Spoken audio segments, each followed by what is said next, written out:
Hi, so today I want to talk about return tracks. For me, return tracks changed my production game in a huge way and really found it very important. When you right click in here, you can select an audio and MIDI track. We can also select a return track. And when you select an audio and MIDI track, they just add to the number of tracks you have here, a number of rows that you have. If you select a return track, it adds it to the bottom. So it just distinguishes itself from a normal track. And what it's for is for modifying or changing how you use effects.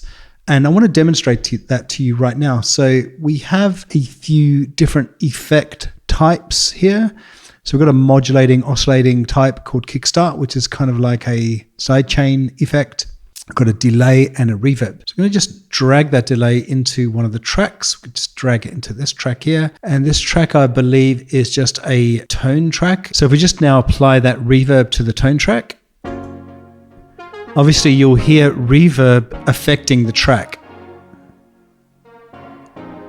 Now the thing about that reverb is it affects the track in its entirety, and you can control how much it's affecting the track by selecting dry wet. And there are some other things you can probably do, like do some low cut and high. So there's some things you can do to this reverb that affects the track. But what if I said that you could actually drag that reverb into a separate return track? So we've just taken it out of the track. So the track is now dry again.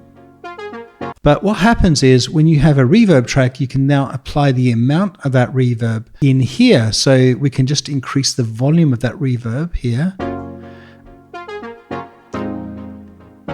And now what that's useful for is when you're mixing, you might hear a little bit too much reverb. So on its own in isolation, sounds okay. And it's just a really easy way to dial in the amount of reverb that you want on the track. So say, for example, you want to low pass the reverb.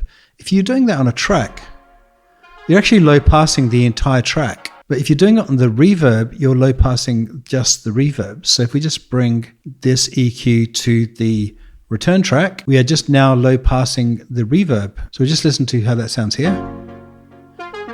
So the amount of reverb that's been sent from the return track also has a low pass reverb. And the way you can really hear that is by soloing the return track.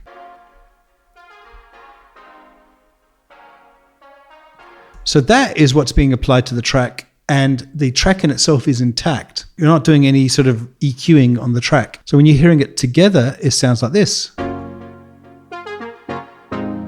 So you have a lot of control there, and you can do that for more things. So say, for example, we want to sidechain the EQ. We just bring a kickstart in, and let's just listen to the reverb by itself. And we're just now going to apply that to the actual track.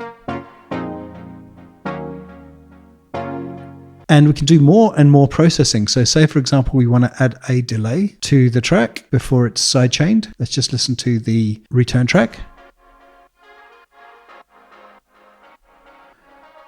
And we'll listen now to the track itself. So that might sound like too much, but you could just dial down how much is being applied. Now, the other purpose of return tracks, and a lot of people use it for this reason, it's not why I actually use it, but it's a very useful way to lower CPU. So what I mean by that is the same reverb can be applied to any track that you want. So this little patch here, which is the little send command, we can increase the volume of the send command against a drum track. So let's listen to the drum track without the reverb, and we're going to dial in that reverb and delay now.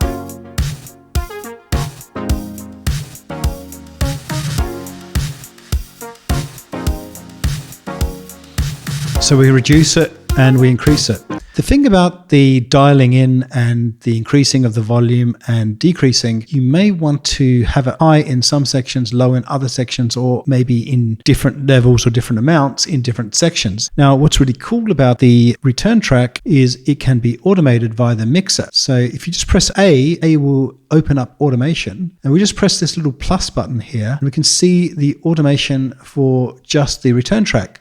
So say we want to have the reverb sent really high levels at the end and very low levels at the beginning. We can automate those levels using automation. So let's take a quick listen.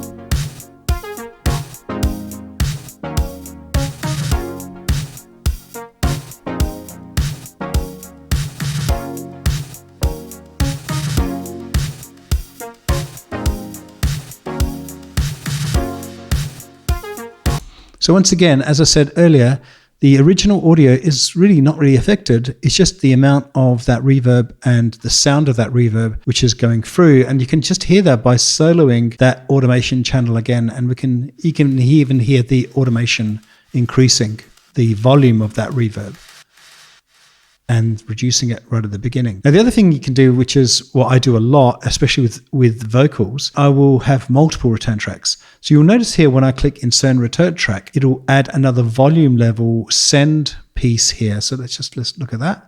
So it's just sent another one.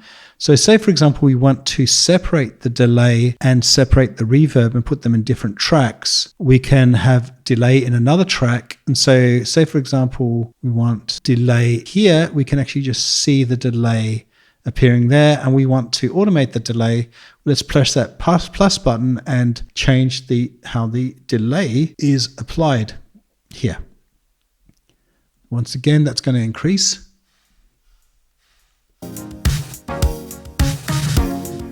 And obviously you can hear how much reverb or delay is being applied. The other thing you could do is reduce the volume of the amount that's applied of the reverb, or say the return track.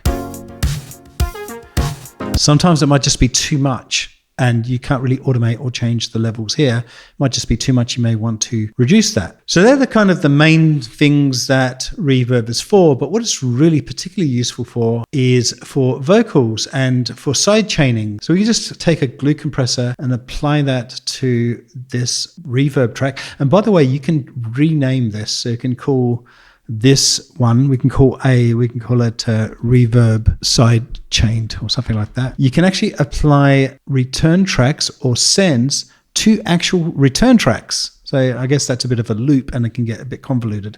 And I actually don't use that very often, but you can do that if you want. Now, once you have the glue compressor in, or any compressor actually, and you're able to side chain that compressor, I could say, for example, take audio from the drums. Let's just do that here. So this drum track here.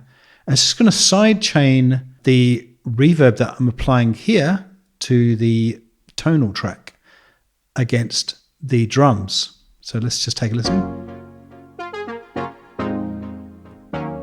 So just reduce the threshold, increase the makeup. We'll just take a listen to that. There it is. So you can hear that side chained. And the reason why that's useful, particularly for vocal tracks, or you can use it for drum tracks, is then any signal from the reverb will be ducked whenever there is a signal from the vocal. So you'll get a clean vocal signal and you only hear reverb or delay or any other effects when the vocal isn't playing. So they're not clashing with each other, which I think is really cool. Now let's just hear the whole thing. So that's it. So if you guys have any questions about return tracks, I'll respond to every single comment that you put out there. So really appreciate your time and have fun making music in Ableton. Bye.